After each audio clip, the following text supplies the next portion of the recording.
लीजिए सुनिए जयशंकर प्रसाद की लिखी कहानी घीसू। वाचन समीर गोस्वामी का है।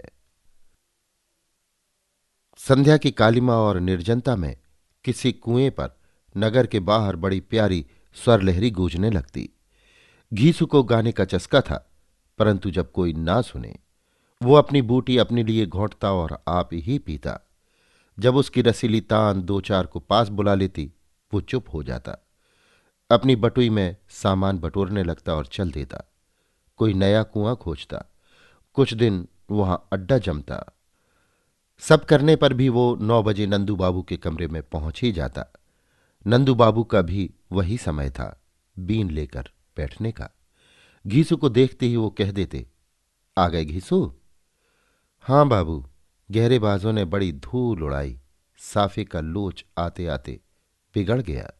कहते कहते वो प्रायः अपने जयपुरी गमछे को बड़ी मीठी आंखों से देखता और नंदू बाबू उसके कंधे तक बाल, छोटी छोटी दाढ़ी, बड़ी बड़ी गुलाबी आंखों को स्नेह से देखते। घीसू उनका नित्य दर्शन करने वाला, उनकी बीन सुनने वाला भक्त था। नंदू बाबू उसे अपने डिब्बे से 2 खिल्ली पान की देते हुए कहते, लो इसे जमा लो। क्यों, तुम तो इसे जमा लेना ही कहते हो ना। वो विनम्र भाव से पान लेते हुए हंस देता। उसके स्वच्छ मोती से दांत हंसने लगते। घीसू की अवस्था 25 की होगी। उसकी बूढ़ी माता को मरे भी 3 वर्ष हो गए थे। नंदू बाबू की बीन सुनकर वो बाजार से कचौड़ी और दूध लेता, घर जाता, अपनी कोठरी में गुनगुनाता हुआ सो रहता। उसकी पूंजी थी 100 रुपए। वो रेजगी और पैसे की थैली लेकर दशाश्वमेध पर बैठता। 1 पैसा रुपया बट्टा लिया करता और उसे 12-14 आने की बचत हो जाती थी।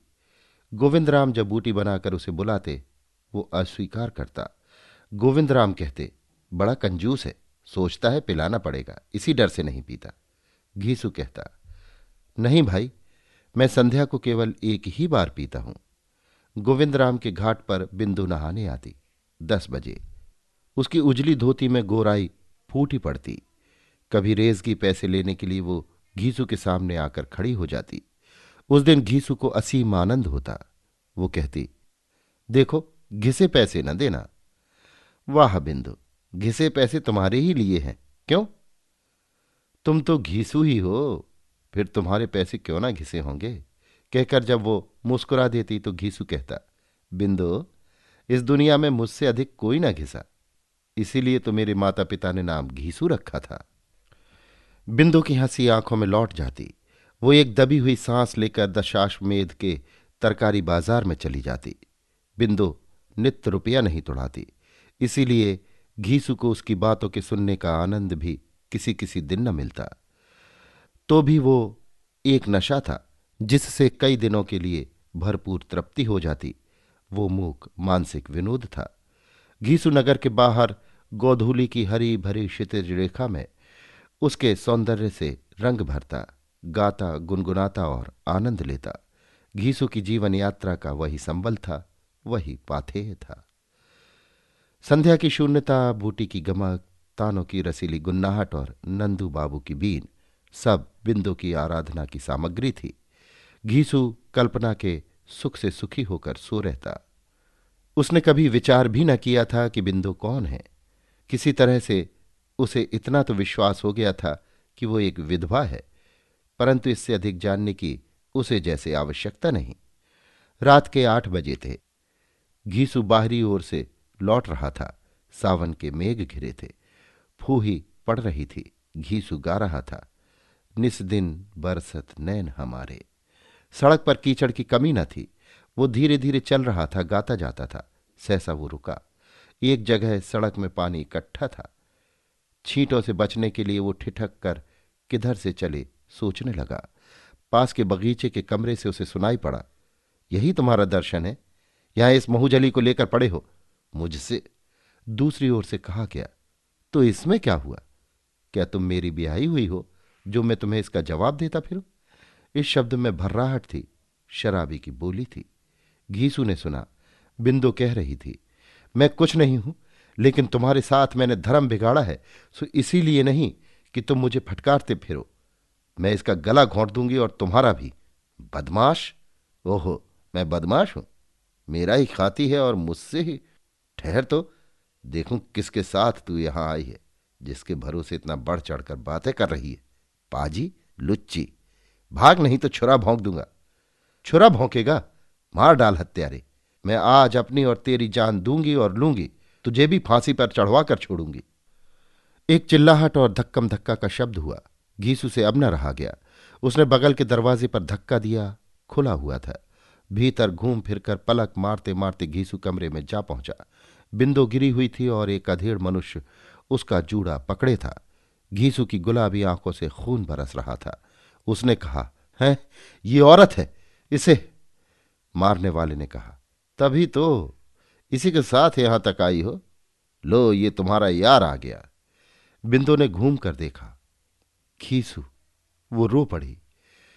अधेड़ ने कहा, ले चली जा, मौज कर। आज से मुझे अपना मुंह मत दिखाना। घीसू ने कहा, भाई तुम विचित्र मनुष्य हो। लो चला जाता हूं। मैंने तो छुरा भौंकने इत्यादि और चिल्लाने का शब्द सुना इधर चला आया। मुझसे तुम्हारे झगड़े से क्या संबंध? मैं कहां ले जाऊंगा भाई? तुम जानो, तुम्हारा काम जाने। लो मैं जाता हूं, कहकर घीसू जाने लगा। बिंदु ने कहा, ठहरो। घीसू रुक गया। बिंदु चली। घीसू भी पीछे पीछे बगीचे के बाहर निकल आया। सड़क सुनसान थी। दोनों चुपचाप चले। गदौलिया चौमुहानी पर आकर घीसू ने कहा, अब तो तुम अपने घर चली जाओगी? कहां जाऊंगी? अब तुम्हारे घर चलूंगी। घीसू बड़े असमंजस में था। उसने कहा, मेरे घर कहाँ? नंदू बाबू की एक कोठरी है, वहीं पड़ा रहता हूं। तुम्हारे वहां रहने की जगह कहाँ? बिंदु ने रो दिया। चादर के छोर से आंसू पहुंचती हुई उसने कहा, तो फिर तुमको इस समय वहां पहुंचने की क्या पड़ी थी? मैं जैसा होता भुगत लेती। तुमने वहां पहुंचकर मेरा सब चौपट कर दिया। मैं कहीं की न रही। सड़क पर बिजली के उजाले में रोती हुई बिंदु से बात करने में घीसू का दम घुटने लगा। उसने कहा, तो चलो। दूसरे दिन दोपहर को थैली गोविंद राम के घाट पर रखकर घीसू चुपचाप बैठा रहा। गोविंद राम की बूटी बन रही थी। उसने कहा, घीसू, आज बूटी लोगे? घीसू कुछ न बोला। गोविंद राम ने उसका उतरा हुआ मुंह देखकर कहा, क्या कहें घीसू, आज तुम उदास क्यों हो? क्या कहूं भाई, कहीं रहने की जगह खोज रहा हूं। कोई छोटी सी कोठरी मिल जाती जिसमें सामान रखकर ताला लगा दिया करता। गोविंद राम ने पूछा, जहां रहते थे वहां अब जगह नहीं है। इसी मढ़ी में क्यों नहीं रहते? ताला लगा दिया करो। मैं तो 24 घंटे रहता नहीं। घीसू की आंखों में कृतज्ञता के आंसू भर आए। गोविंद ने कहा, तो उठो, आज तो बूटी छान लो। घीसू पैसे की दुकान लगाकर अब भी बैठता है और बिंदु नित्य गंगा नहाने आती है। वो घीसू की दुकान पर खड़ी होती है। उसे वो 4 आने पैसे देता है। अब दोनों हंसते नहीं, मुस्कुराते नहीं। घीसू का बाहरी ओर जाना छूट गया है। गोविंद राम की डोंगी पर उस पार हो आता है। लौटते हुए बीच गंगा में से उसकी लहरीली तान सुनाई पड़ती है, किंतु घाट पर आते आते चुप। बिंदु नित्य पैसा लेने आती, ना तो कुछ बोलती और ना घीसू कुछ कहता। घीसू की बड़ी बड़ी आंखों के चारों ओर हल्के गड्ढे पड़ गए थे। बिंदु उसे स्थिर दृष्टि से देखती और चली जाती। दिन पर दिन वो ये भी देखती थी कि पैसों की ढेरी कम होती जाती है। घीसू का शरीर भी गिरता जा रहा है। फिर भी एक शब्द नहीं, एक बार पूछने का काम नहीं। गोविंद राम ने एक दिन पूछा, घीसू, तुम्हारी तान इधर नहीं सुनाई पड़ी? उसने कहा, तबीयत अच्छी नहीं है। गोविंद ने उसका हाथ पकड़कर कहा, क्या तुम्हें ज्वर आता है? नहीं तो यूं ही आजकल भोजन बनाने में आलस करता हूं, अंड बंड खा लेता हूं। गोविंद राम ने पूछा, बूटी छोड़ दिया, इसी से तुम्हारी ये दशा है? उस समय घीसू सोच रहा था, नंदू बाबू की बीन सुने बहुत दिन हुए, वे क्या सोचते होंगे। गोविंद राम के चले जाने पर घीसू अपनी कोठरी में लेट रहा। उसे सचमुच ज्वर आ गया। भीषण ज्वर था। रात भर वो छटपटाता रहा। बिंदु समय पर आई। मढ़ी के चबूतरे पर उस दिन घीसू की दुकान न थी। वो खड़ी रही। फिर सहसा उसने दरवाजा ढकेलकर भीतर देखा। घीसू छटपटा रहा था। उसने जल पिलाया। घीसू ने कहा, बिंदु, क्षमा करना, मैंने तुम्हें बड़ा दुख दिया। अब मैं चला। लो ये बचा हुआ पैसा। तुम जानो भगवान! कहते कहते उसकी आंखें टंग गई। बिंदु की आंखों से आंसू बहने लगे। वो गोविंद राम को बुला लाई। बिंदु अब भी बची हुई पूंजी से पैसे की दुकान करती है। उसका यौवन, रूप रंग कुछ नहीं रहा। बच रहा थोड़ा सा पैसा और बड़ा सा पेट और पहाड़ से आने वाले दिन। अभी आप सुन रहे थे जयशंकर प्रसाद की लिखी कहानी घीसू। वाचन समीर गोस्वामी का था।